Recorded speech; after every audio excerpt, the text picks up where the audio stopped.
மாண்புமிகு பேரவைத் தலைவர் அவர்களே, மாண்புமிகு முதல்வர் அவர்களே, இந்த அவையிலே பங்கெடுத்திருக்கின்ற சட்டமன்ற உறுப்பினர்களே, அமைச்சர் பெருமக்களே, எதிர்க்கட்சி தலைவர் அவர்களே, உங்கள் அத்தனை பேருக்கும் என்னுடைய வணக்கத்தை தெரிவித்துக் கொள்கின்றேன்.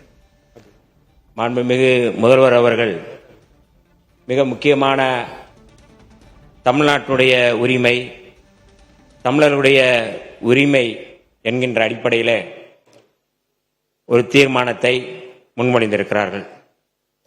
இது வரலாற்று சிறப்புமிக்க முன்மொழிவு.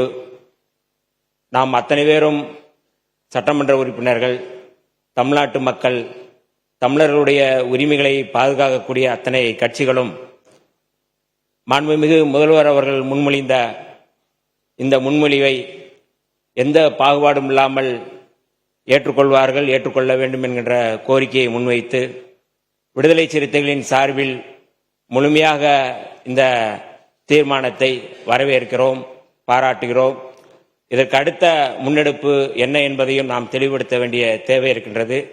இயல்பாகவே இந்தியாவினுடைய கடைமடை பகுதியான தமிழ்நாடு இயற்கையான வற்றாத ஜீவநதிகளை கொண்டிருக்கவில்லை. பாலாறாகட்டும், முல்லை பெரியாறாகட்டும், காவிரியாகட்டும், பிற மாநிலங்களோடு இயல்பாகவே நாம் நீரியல் தேவைகளுக்காக போராட வேண்டியிருக்கிறது. இந்த சூழலில் புரட்சியாளர் அம்பேத்கர் அவர்கள் இந்த நீரியல் தொடர்பாக நீர் பிரச்சனை குறித்து என்ன மாதிரியான தீர்வை முன்மொழிந்தார் என்பதை நான் இந்த அவையிலே சொல்ல விரும்புகின்றேன்.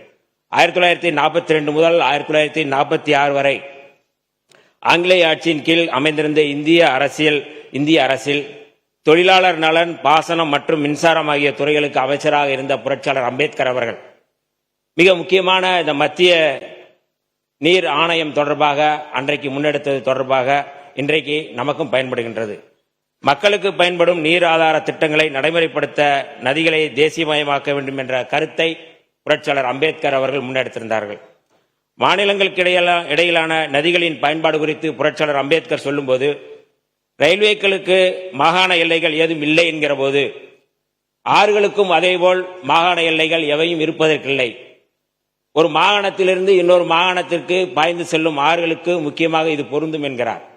காவிரி நடுவர் மன்ற தீர்ப்புக்கு எதிராகவும் கடந்த 16/2/2018 அன்று வெளியான உச்சநீதிமன்றத்தின் இறுதி தீர்ப்புக்கு எதிராகவும் ஒன்றிய அரசின் நீர்வள குழுமத்தின் திட்ட மதிப்பீட்டு இயக்குநரகம் மேகதாது அணை தொடர்பாக விரிவான திட்ட அறிக்கையை தயாரிப்பதற்கு கர்நாடக அரசின் காவிரி நீர்வாரி நிகம நிறுவனத்திற்கு அளித்த அனுமதி தொடங்கி தமிழ்நாடு இதனை உறுதியுடன் எதிர்த்து வருகிறது.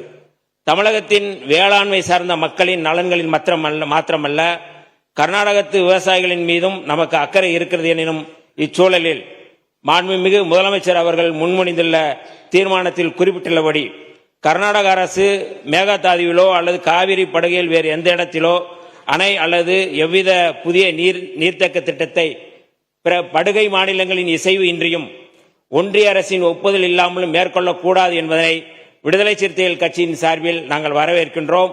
அனைத்து மாநிலங்களுக்கும் பொதுவாக செயல்பட வேண்டிய ஒன்றிய அரசு இவ்விவகாரத்தில் தமிழ்நாட்டின் நியாயத்தை உணர்ந்து செயல்பட வேண்டும்.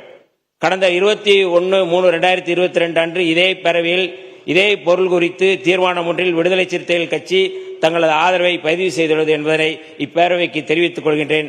தமிழர் உரிமை காக்கும் தமிழ்நாடு அரசின் அனைத்து நடவடிக்கைகளுக்கும் விடுதலை சிறுத்தைகள் கட்சி என்று உறுதுணையாக இருப்போம் என்று சொல்லி வாய்ப்புக்கு நன்றி கூறி விடைபெறுகிறேன். நன்றி, வணக்கம்.